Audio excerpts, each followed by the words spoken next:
ఈ రకమైన ఉపాధ్యాయురాలు విద్యార్థులను ప్రేమిస్తూ జాగ్రత్తగా చూసుకోవడమే కాకుండా వారిని క్రమశిక్షణలో పెడుతుంది. ప్రజాస్వామిక జాతీయ విద్యా ప్రణాళిక చట్టం 2005 ప్రతిపాదించిన ప్రధాన మార్పు విస్తృత సామాజిక పరిసరాలలో అభ్యసనం. శిశు కేంద్రీకృత బోధన అనగా పిల్లల మానసిక వికాసంకై ప్రణాళికను రూపొందించుట. నథింగ్ సక్సీడ్స్ లైక్ సక్సెస్ అను సామెతను ఈ సూత్రానికి అన్వయించుకోవచ్చు. ఫలిత సూత్రం కింది వానిలో అభివృద్ధి సూత్రం కానిది.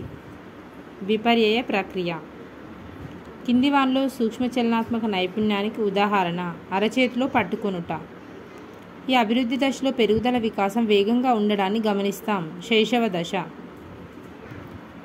కింది వానిలో పియాజే తెలిపిన అనుకూలత ప్రక్రియకు చెందనిది సంవేదన.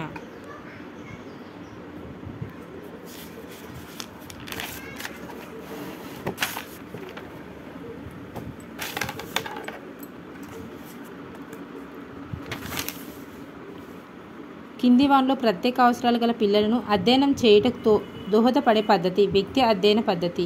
వికాస కృత్యాలను పదాన్ని ప్రతిపాదించిన వారు హ్యావింగ్ హారెస్ట్. ఉద్వేగాల ప్రకటన మరియు భావాల నిర్వహణల అభ్యసనంకు సంబంధించిన రంగం భావావేశ రంగం. ఒక విద్యార్థి పద్యపఠన అభ్యాసం చేసినప్పుడు తోటి విద్యార్థులు హేళన చేయడం వలన ఆమె 10 మందిలో మాట్లాడటకు భయపడడం మొదలైంది. సాంప్రదాయక నిబంధన ప్రకారం ఆమె క్రొత్తగా నేర్చుకున్న భయము నిబంధిత ప్రతిస్పందన. మనసుకు వస్తువులను వ్యవస్థీకరించే గుణం ఉంది. ఈ ప్రాథమిక ఆలోచన దీనికి సంబంధించినది. నిర్మాణాత్మక వాదం. కోపము, ధ్వంసం చేయుట, అవిధేయత, సహాయ నిరాకరణ మొదలైనవి దీని లక్షణాలు. ప్రవర్తన అపవ్యవస్థ. కింది వాటిలో ఉపాధ్యాయునికి ఉండకూడని లక్షణం.